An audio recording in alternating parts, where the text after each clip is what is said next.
사람만 이곳에 있습니다. 하나님 아버지, 새학년도 초기에 영육간에 많이 피로하고 지쳐있는 당신의 제자들, 백성들, 또 이 새벽에 깨워 불러주시고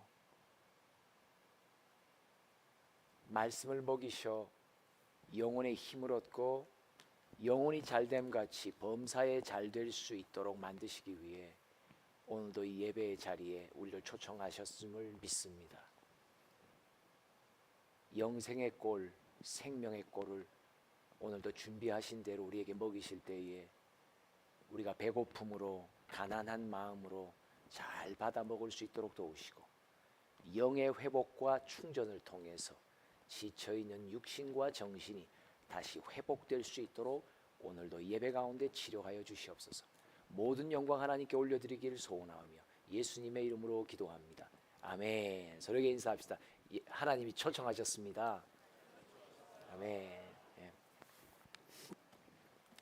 오늘 본문 말씀은 사도행전 3장 1절과 2절 말씀입니다. 다 같이 한 목소리로 봉독합니다.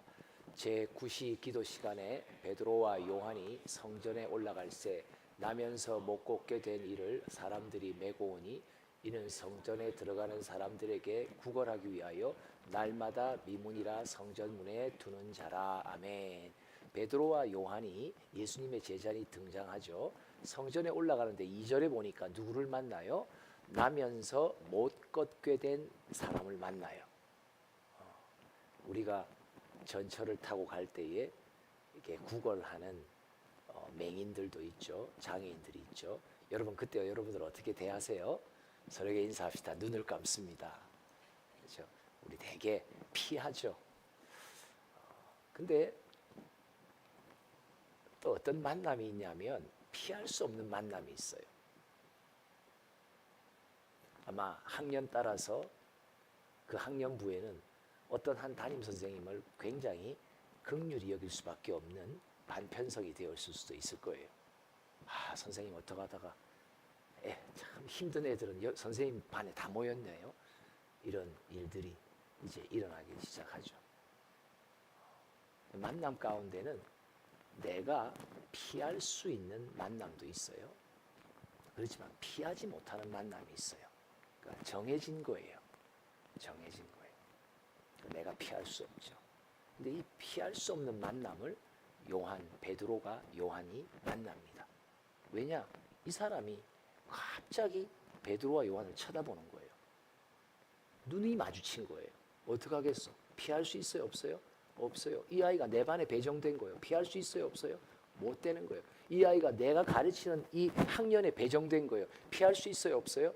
없어요. 여러분들의 슬라에서 자라나는 아이 아무리 어려움이 있어도 피할 수 있어요? 없어요? 예? 옆집으로 등록해서 바꾸실래요? 못 바꿉니다. 못 바꿉니다. 피할 수 없는 만남이 있습니다. 이 만남을 베드로와 요한에게 하나님께서 허락하십니다. 근데 놀라운 것은 이때부터 하나님이 일하기 시작하십니다. 3절로부터 5절 말씀 봅시다. 시작. 그가 베드로와 요한이 성전에 들어가려 함을 보고 구걸하거늘 베드로가 요한과 더불어 주목하여 이르되 우리를 보라 하니 그가 그들에게 무엇을 얻을까 하여 보아라 보거늘. 그렇죠? 이제 정식으로 눈이 마주친 거예요. 근데 신기하게 한번 또 보면 이 거지가 이 맹인 거지죠. 다른 사람도 많은데 베드로와 요한에게 무엇을 얻을까라는 마음을 갖게 돼요. 오늘도 하루 살아갈 수 있는 생업의 생활비를 그나마 조금 얻을까라는 마음을 갖게 돼요. 이게 무슨 말이냐면 우리가 피할 수 없는 만남을 만날 때 하나님이 처음에 우리에게 행하시는 놀라운 일은 나는 그 사람 피하고 싶고 그 아이 피하고 싶은데 만나게 하신 분이 하나님이라면 하나님이 신기한 게 때가 되면 그 아이가 나를 향해 마음을 열도록 만들어 주십니다. 마음을 열도록 만들어 주십니다. 그것이 자기가 가장 절박한 어떤 필요에 의해 나를 찾도록 만들어 주십니다. 이게 바로 하나님의 때입니다.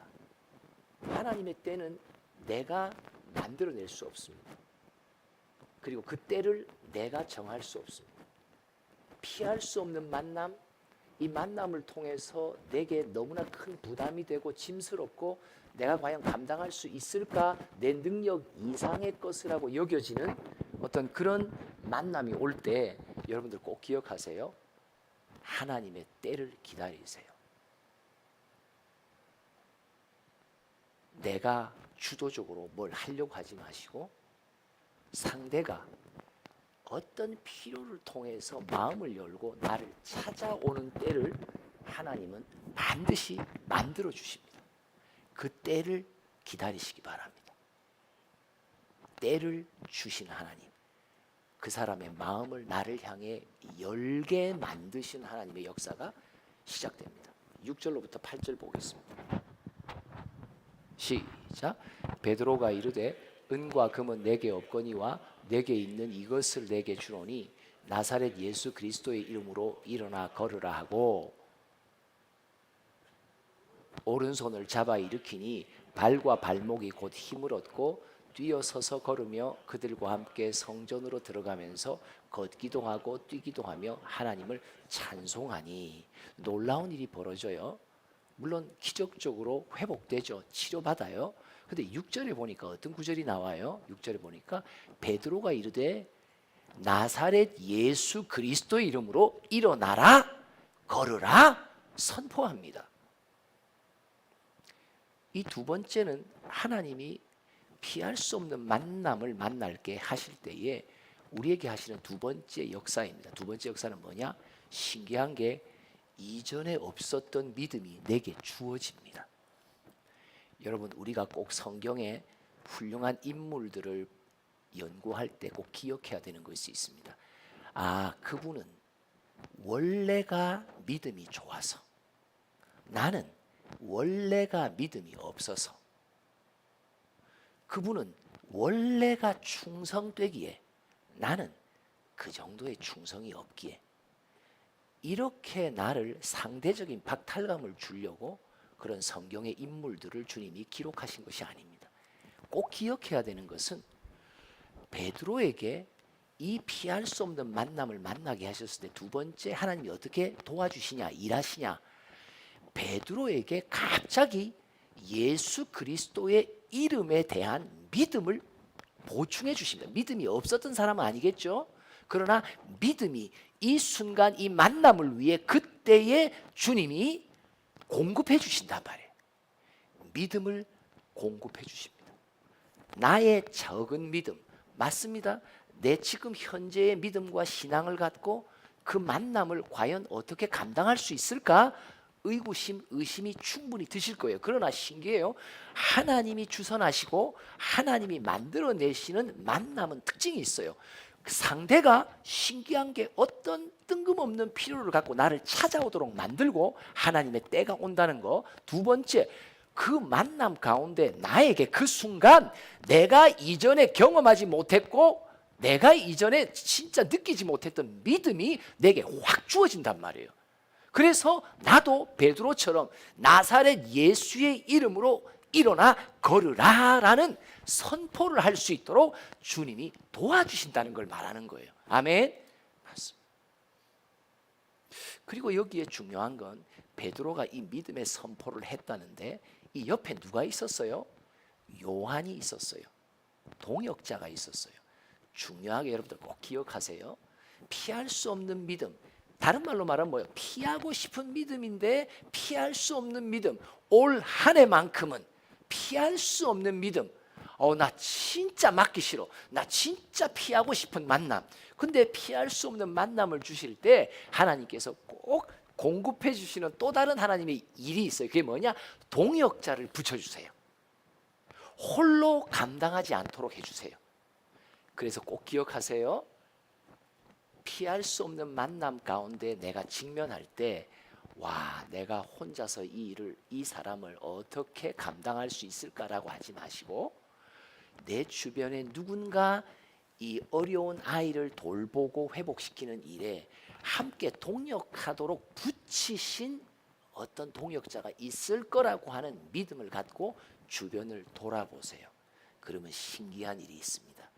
아, 저 선생님이 이 아이의 회복을 위해 나와 함께 동역할 자이구나.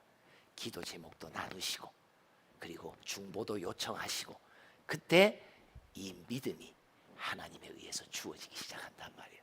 첫 번째, 뭐가 주어진다고요? 피할 수 없는 만남, 하나님의 계획 속에 있는 만남입니다.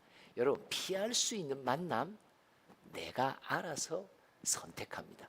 피할 수 없는 만남, 즉 나의 통제권 밖에 있는 만남은 반드시 하나님의 계획 속에 있는 만남이니 틀림없습니다. 따라해 봅시다. 피할 수 없는 만남은 하나님의 계획 속에 있습니다. 한번 3번 한번 외쳐봅시다. 시작.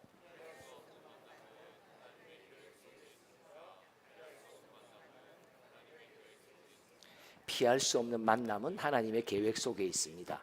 반드시 그 사람의 마음을 나를 향해 열 수 있도록 만드시는 하나님의 작업이 있을 거예요.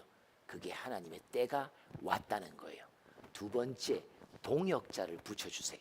그리고 그 동역자들의 중보와 함께 협력으로 내 안에 어느 결정적인 순간 믿음이 와서 예수의 이름으로 그 아이에게 선포할 수 있는 놀라운 사역을 감당하도록 해주신다는 거예요.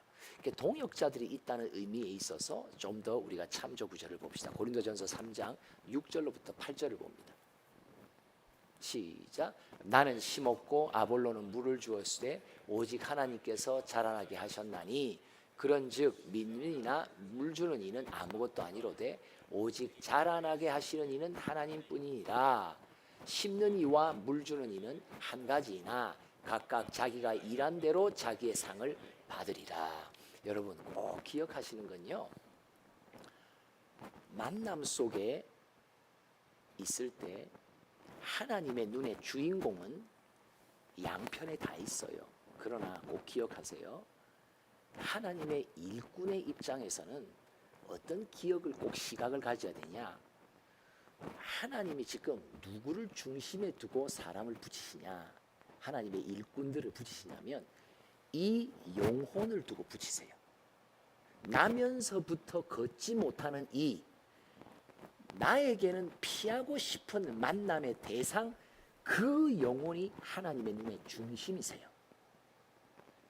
그 중심에 영혼을 놓고 하나님은 1학년 때는 나를 붙이시고 2학년 담임으로는 또 다른 누군가를 붙이시고 3학년 담임으로는 또 다른 나를 붙이세요. 근데 나를 붙이기 이전에 그 밑에 하급 학교에 있을 때 누군가 선생님을 또 그에게 붙이셨어요. 누군가 또 붙이셨어요. 누군가 붙이셨어요. 그리고 내가 근무하는 학교를 떠나 졸업하잖아요. 이후에 또 누군가를 붙이세요. 또 누군가를 붙이세요. 그러니까 우리가 조급해야 되지 않은 것은 이 만남 속에 내가 빨리 구원의 열매를 맺어야 되겠다라고 하는 조급함이 하나님의 때를 못 기다리게 만듭니다. 그러니까 조급할 필요 없어요. 그 영혼을 영생 주시기로 작정하신 하나님은요, 그분의 계획 속에 이 아이의 출생부터 죽을 때까지, 그래서 제가 그때도 한번 간증했잖아요. 어느 한 청년의 외할머니가 90세 다 됐는데 중환자실에 이제 곧 임종할 때를 얼마 남지 않았을 때 그분이 예수를 영접했다니까요. 알 수 없습니다. 한 사람이 생명이 시작되어 마지막 죽을 때까지 하나님은 어떤 누군가를 때마다 만나게 하셔서 그 영혼으로 하여금 구원의 문으로 들어가게 하신다는 것을 우리가 꼭 기억하셔야 돼요. 그래서 내가 만나는 그 기간 동안, 내가 만나는 장소 속에 무언가 결과를 내야 된다라고 하는 마음의 강박관념을 우리가 가지지 않아야 돼요. 이것은 하나님의 큰 계획, 한 영혼 한 영혼을 향해 영혼을 부르시는 구원의 문으로 부르신 하나님의 놀라운 큰 그림에서의 내가 한 점을 찍는 것밖에 없다는 것을 꼭 기억하셔야 내가 뜬금없는 자책을 하지 않습니다. 내가 이번 학년도 끝나가네. 내가 이 학년도 끝나기 전에 내가 그 아이에게 무언가를 했었어야 되는데, 이런 마음 자책을 하지 않습니다. 여러분, 마음의 여유를 가지세요. 그리고 하나님의 때가 올 거예요. 하나님의 때 안 주시잖아요. 그럼 그 아이 2학년 때를 가질 거예요. 안 갔잖아요. 졸업하고 가질 거예요. 누군가를 통해. 그러나 중요한 것은 나와의 만남 속에 있는 그 기간 동안에 그 아이는 무언가 나를 통해 일어나는 그리스도의 향기를 계속 맛볼 거예요. 볼 거예요. 어떤 한 아프리카의 선교사님이 계시는데, 그 선교사님의 간증 속에 어떤 이야기 드냐. 자기는 소년원 출신이에요. 소년원에 있었는데 교회에서 위문 온다고 식사를 가지고 왔는데, 그 같이 수감되어 있던 아이 가운데 하나가 식사를 시작하기 바로 직전에 간질을 앓는 아이였는데 막 거품을 물고 넘어진 거예요.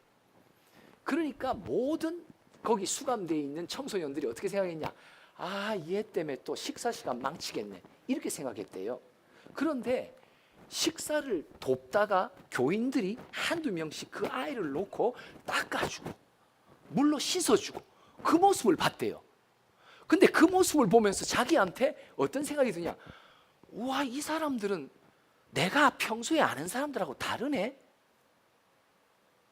짐스럽게 여겼던 아이, 부담스럽게 여겼던 아이, 우리 지금 맛있게 식사하기 전에 이것 때문에 차질이 생겼던 그 아이, 근데 그 아이를 놓고 닦아주고 씻겨주고 하는 그 모습을 보면서 그는, 와, 저 사람들은 뭐 때문에 저렇게 다를까? 그 다른 모습, 구별된 모습을 보고 그가 나중에 예수 믿게 됐대요. 피할 수 없는 만남의 대상이 어느 순간 어느 때에 가서 마음을 여는 때가 오는데, 그게 뭐예요? 나는 그저 어떤 아이를 놓고 한 그 모습을 보고 그 아이는 쳐다보면서 저 선생님 좀 다르네. 그죠? 여러분, 어떤 식으로 하나님은 그 한 영혼을 하나님께로 부르실지 알 수 없다는 거예요. 그러니까 꼭 내가 내 입으로 전도를 해서 내가 그 아이에게 무언가를 해서 그 아이의 영혼을 구원 얻게 하려고 하는 그런 강박관념은 우리가 자유해야 된다는 걸 말하는 거예요. 하나님의 때가 있습니다. 그 닫혀진 마음, 굳게 닫혀진 마음이 열어지는 놀라운 때가 있어요. 근데 열어질 때 어떻게 열어져요? 그가 간절히 필요한 절박한 필요 때문에 열어져요. 예수 때문에 열어지는 게 아니에요. 그저 구걸하려고 열었어요. 근데 그 열어진 마음에 동역자들의 중보와 함께 예수의 신앙이, 이런 영혼이라 할지라도, 이런 아이라 할지라도, 이런 사람이라 할지라도 예수는 구원하실 거라고 하는 믿음이 신기해. 내 평생 없던 믿음이야. 내 평생 내 스스로 경험해 보지 못한 믿음이야. 근데 그 믿음이 그 순간 내게 확 주어지고 공급해 주시면서 내가 결정적인 홈런을, 영혼을 천국으로 보내는 홈런을 치게 된다는 걸 말합니다. 많은 동역자들이 필요합니다. 내 주변의 동역자들, 그리고 또 내가 만나지 못했던 그 영혼이 어린 시절에 또 복음에 우리 서로 모르는 동역자들, 그러나 그 영혼을 위해 하나님이 그 아이의 인생의 걸음마다 붙이시고 만나게 하시고 그리스도의 향기를 넣어주시고 또 만나게 하시고, 이런 과정들이 쌓이면서 언젠가 그 영혼이 주님 앞에 돌아오게 된다는 것을 말합니다. 그리고 난 뒤에 9절과 10절 읽어봅시다. 시작. 모든 백성이 그 걷는 것과 하나님을 찬송함을 보고 그가 본래 성전 미문에 앉아 구걸하던 사람인 줄 알고 그에게 일어난 일로 인하여 심히 놀랍게 여기며 놀라니라. 학생들 가운데 한 아이의 변화를 통해 주변의 많은 아이들이 놀라죠. 와, 쟤가 어떻게 저런 일이 될까? 어떻게 저렇게 변할 수 있을까? 바로 그 아이 속에 심어진 예수의 역사가 수많은 사람들에게 놀라움을 자아냅니다. 그뿐입니까? 16절 한번 읽어봅니다. 시작. 그 이름을 믿음으로 그 이름이 너희가 보고 아는 이 사람을 성하게 하였나니 예수로 말미암아 난 믿음이 너희 모든 사람 앞에서 이같이 완전히 낫게 하였느니라. 이거는 이 사건 이후에 백성들이 모여드니까 그 백성들 앞에서 베드로가 설교하면서 했던 내용 중에 한 구절이에요. 그래서 백성들이 막 놀라는 거예요. 어떻게 이런 일이 일어날까 할 때 베드로가 전하는 거예요. 뭐라고 전하냐? 그 이름을, 예수의 이름을 믿음으로 그 이름을 너희가 보고 아는 이 사람을 성하게 하였다고. 예수로 말미암아 난 믿음이 너희 모든 사람 앞에서 이같이 이 사람을 완전히 낫게 하였느니라. 뭘 말합니까? 여러분, 한 영혼이 구원 얻는 데 있어서의 긴 하나님의 그림 속에, 하나님의 계획 속에 많은 이들이 동원됩니다. 정말 많은 이들이 동원됩니다. 근데 이 동원 속에 언젠가 때가 되면 그 영혼이 주님으로 돌아오게 되죠. 근데 그때 우리 모두가 공통으로 고백하는 것이 뭐냐? 예수님이 하셨다고. 예수님이 하셨다고. 예수님이 하셨다고. 누군가가 만약 내가 수고하고 내가 공을 들여서 어떤 한 아이가 예수께 돌아온다면요, 우리가 여기서 조심해야 되는 게 뭐예요? 내가 했다고 내 열심, 내 헌신을 스스로 자화자찬하게 되겠죠.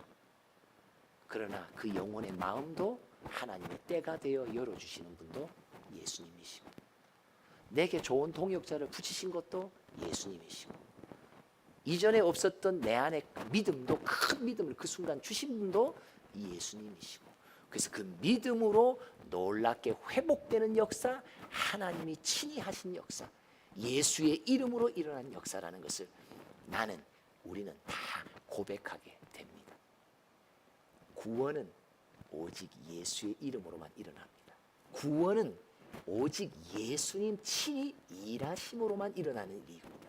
우리는 한 영혼이 돌아오는 그때에 어느 순간 어떤 식으로 하나님이 하게 하셨는지, 심으라는 자는 심었고, 물주라는 자는 물주고, 가꾸라는 자는 가꾸고, 그러나 하나님의 때에 자라나게 하시고 만나게 하시는 놀라운 역사는 하나님의 큰 계획 속에 일어난다.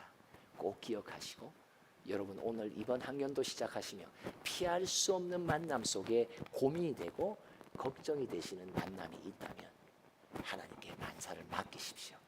그리고 그 때가 되어 그 아이의 마음이 열릴 때까지 절대 앞서서 일하지 마십시오. 두 번째, 내게 좋은 동역자들이 있음을 기억하시고 그들에게 기도의 제목들을 자꾸 나누세요. 그러면 때가 되어 결정적인 순간이 만약 내게 주어진다면, 그것이 나의 역할이라면 하나님께서 공급하시는 믿음을 통해 놀라운 역사, 그 역사 이후에 우리 모두는 고백하게 될 것입니다. 예수의 이름으로 일어난 일이라고, 예수께서 하신 일이라고, 온전한 100%의 영광을 오직 예수님께 돌리는 우리 모두가 되기를 소원합니다. 기도합시다. 하나님 아버지, 감사합니다. 새 학년도를 맞아 반이 배정되고 또 수업에 배정되며 여러 영혼들을 돌보는 우리 귀한 선생님들, 이들 가운데는 왜 내게 이런 어려운 아이가 배정됐을까? 왜 내가 감당할 수 없을 정도의 어려운 아이가 내게 만나게 되었을까? 피할 수 없는 만남 속에 혹여나 근심하고 불안해하는 분들이 계신다면 오늘도 성령님, 오늘의 이 말씀을 통해 위로해 주시고 방향을 잡아주시고, 하나님께서 다 하셨고 하실 것이라는 사실, 또 오늘도 주님 친히 일하실 것이라는 것을 믿음으로 주의 때를 잠잠히 기다리는 모든 이들 되도록 축복하여 주시옵소서. 예수님의 이름으로 기도합니다. 아멘.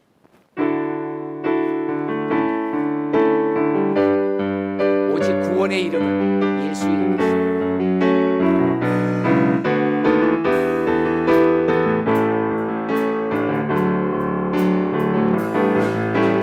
능력의 이름 예수,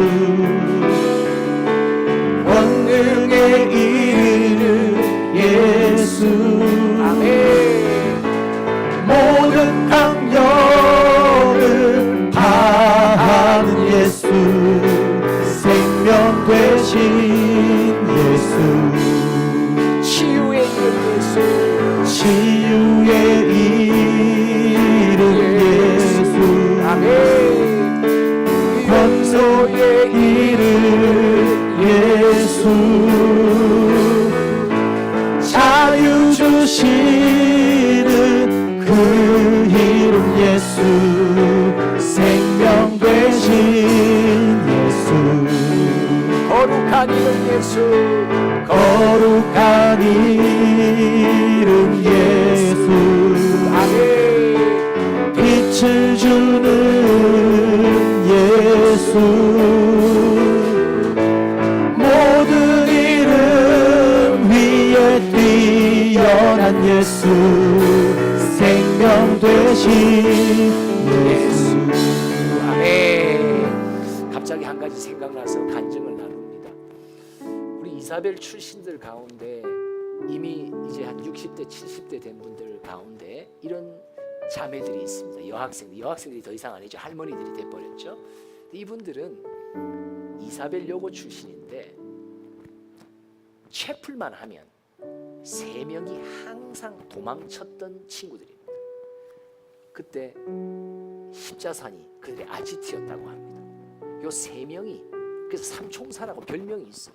채플만 하면 안 나타나는 거예요. 없는 거예요. 근데 여러분 아세요?